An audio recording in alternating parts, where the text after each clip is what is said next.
और अब बात बिजनेस जगत की दिन भर की खबरों की। जापान एयरलाइंस ने इंडिगो के साथ कोड शेयर समझौता किया है। इससे जापान एयरलाइंस को इंडिगो के नेटवर्क की 14 डेस्टिनेशन तक सेवाएं विस्तारित करने में मदद मिलेगी। जापान एयरलाइंस वर्तमान में टोक्यो से दिल्ली और बेंगलुरु के लिए सेवाएं संचालित करती है। वो हनेदा हवाई अड्डे से राष्ट्रीय राजधानी दिल्ली के लिए डेली फ्लाइट और नारिता हवाई अड्डे से बेंगलुरु के लिए सप्ताह में 3 उड़ानें संचालित करती है।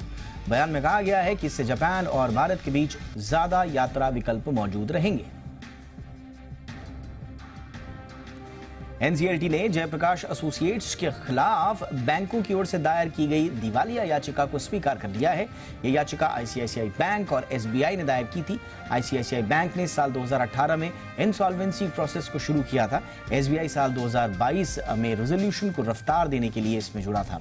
जयप्रकाश एसोसिएट्स को कुल मिलाकर 29,361 करोड़ रुपए बैंकों को चुकाने हैं और इसमें मूल कर्ज 17,700 करोड़ रुपए का है और बाकी हिस्सा है ब्याज का।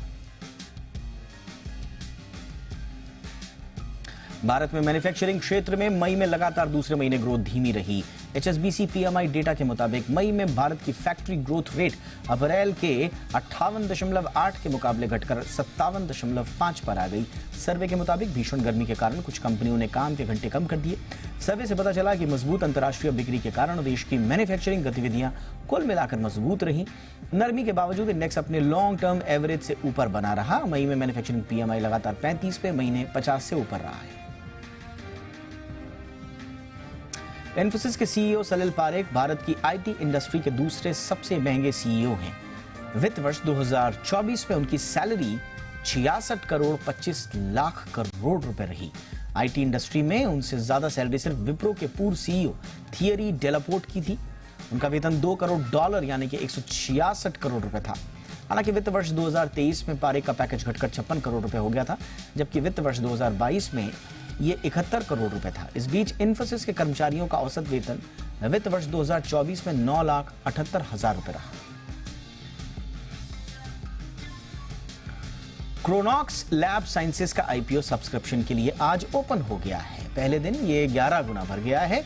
निवेशक इस आईपीओ के लिए 5 जून तक बोली लगा सकते हैं और इस इश्यू के जरिए कंपनी 130 करोड़ जुटाना चाहती है। इसके लिए कंपनी प्रोमोटर और मौजूदा निवेशक ओएफएस के जरिए शेयर बेच रहे हैं। ये पूरी तरह ओएफएस है, जिसमें कंपनी एक भी नए शेयर इशू नहीं करेगी। इस आईपीओ के लिए रिटेल निवेशक को मिनिमम 1 लॉट यानी कि 110 शेयर के लिए अप्लाई करना होगा। कंपनी ने आईपीओ का प्राइस बैंड 129 से 136 रुपए प्रति शेयर तय किया है।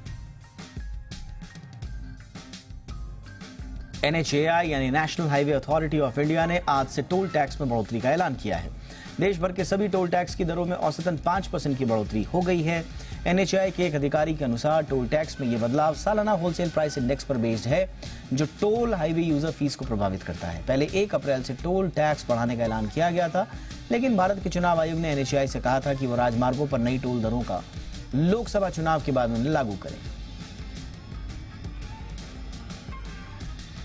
एडटेक स्टार्टअप बायजूस ने अपने कर्मचारियों की मई महीने की सैलरी का इंतजाम कर लिया है। न्यूज एजेंसी पीटीआई ने कंपनी से जुड़े सूत्रों के हवाले से यह खबर दी है। पीटीआई ने बताया कि कंपनी ने अपने कर्मचारियों की सैलरी का इंतजाम महीने की कारोबारी कमाई से किया है। कंपनी के फाउंडर्स को पिछले साल कर्मचारियों के वेतन का भुगतान करने के लिए कर्ज जुटाने के लिए अपना घर गिरवी रखना पड़ा था। सोर्सेज का कहना है कि बायजूस के कर्मचारियों के लिए मई महीने का वेतन जुटा लिया गया है।